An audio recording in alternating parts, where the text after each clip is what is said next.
بسم اللہ الرحمن الرحیم۔ السلام علیکم ورحمۃ اللہ وبرکاتہ۔ الحمد للہ وکفی وسلام علی عبادہ الذین اصطفی، اما بعد۔ حاضرین و ناظرین، یہ درس قرآن نمبر 236 ہے اور آج سورہ آل عمران کی 2 آیتوں کی تلاوت اور تشریح کی جائے گی، آیت نمبر 12 اور 13۔ اعوذ باللہ من الشیطان الرجیم، بسم اللہ الرحمن الرحیم۔ قل للذین کفروا ستغلبون وتحشرون إلى جہنم وبئس المہاد۔ قد كان لكم آية في فئتين التقتا، فئة تقاتل في سبيل الله وأخرى كافرة يرونهم مثليهم رأي العين، والله يؤيد بنصره من يشاء، إن في ذلك لعبرة لأولي الأبصار۔ صدق اللہ العظیم۔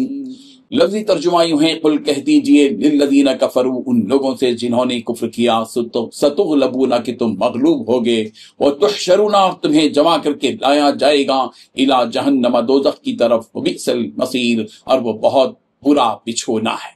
قد کان لکم تمہارے لیے ہے آیت نشانی فی فئتین ان 2 گروہوں میں التقطا جو آپس میں ایک دوسرے سے ٹکرائے تھے، فئتن ان میں سے ایک گروہ تقاتل لڑ رہا تھا فی سبیل اللہ اللہ کی راہ میں، واخری اور دوسرا گروہ کافروں کا تھا، یرونہم دیکھ رہا تھا اپنے آپ کو، مثلیہم رأی العین کھلی آنکھوں ان سے کئی گنا زیادہ، واللہ یؤید اور اللہ تائید کرتا ہے بنصرہ اپنی مدد سے، من یشاء جس کو چاہتا ہے، ان فی ذلک بے شک اس واقعے میں لعبرۃ عبرت ہے، لأولی الابصار آنکھوں والوں کے لیے۔ ترجمہ یوں ہے، جن لوگوں نے کفر اپنا لیا ہے ان سے کہہ دو کہ تم مغلوب ہوگے اور تمہیں جمع کر کے جہنم کی طرف لے جایا جائے گا اور وہ بہت برا بچھونا ہے۔ تمہارے لیے ان گروہوں کے واقعے میں بڑی نشانی ہے جو ایک دوسرے سے ٹکراتے تھے، ان میں سے ایک گروہ اللہ کے راستے میں لڑ رہا تھا اور دوسرا گروہ کافروں کا تھا جو اپنے آپ کو کھلی آنکھوں ان سے کئی گنا زیادہ دیکھ رہا تھا، اور اللہ جس کی چاہتا ہے اپنی مدد سے تائید کرتا ہے، بے شک اس واقعے میں آنکھوں والوں کے لیے عبرت کا بڑا سامان۔ ان 2 آیتوں میں 8 باتیں بتلائی گئی ہیں۔ پہلی بات، جن لوگوں نے کفر اپنا لیا ہے ان سے کہہ دو کہ تم مغلوب ہوگے۔ دوسری بات، تمہیں جمع کر کے جہنم کی طرف لے جایا جائے گا۔ تیسری بات، وہ بہت برا بچھونا ہے۔ چوتھی بات، تمہارے لیے ان 2 گروہوں کے واقعے میں بڑی نشانی ہے جو ایک دوسرے سے ٹکرائے تھے۔ پانچویں بات، ان میں سے ایک گروہ اللہ کے راستے میں لڑ رہا تھا۔ چھٹویں بات، دوسرا کافروں کا گروہ تھا جو اپنے آپ کو کھلی آنکھوں ان سے کئی گنا زیادہ دیکھ رہا تھا۔ ساتویں بات، اللہ جس کی چاہتا ہے اپنی مدد سے تائید کرتا ہے۔ آٹھویں بات، بے شک اس واقعے میں آنکھوں کے لیے عبرت کا بڑا سامان۔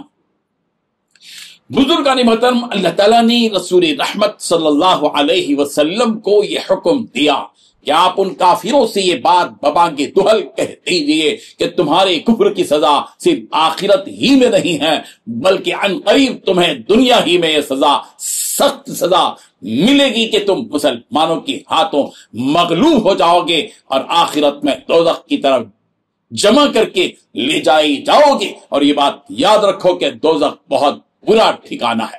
مفسرین نے لکھا ہے کہ یہاں کفار سے مراد مکے کے مشرکین اور مدینے کے یہود ہیں، چنانچہ مکے کے بعد مشرکین قتل کیے گئے اور بعض قید بھی کیے گئے، اور مدینے کے بعد یہود کو قتل کیا گیا اور قید بھی کیا گیا اور وہ جزیہ دینے اور جلا وطنی پر مجبور ہو گئے۔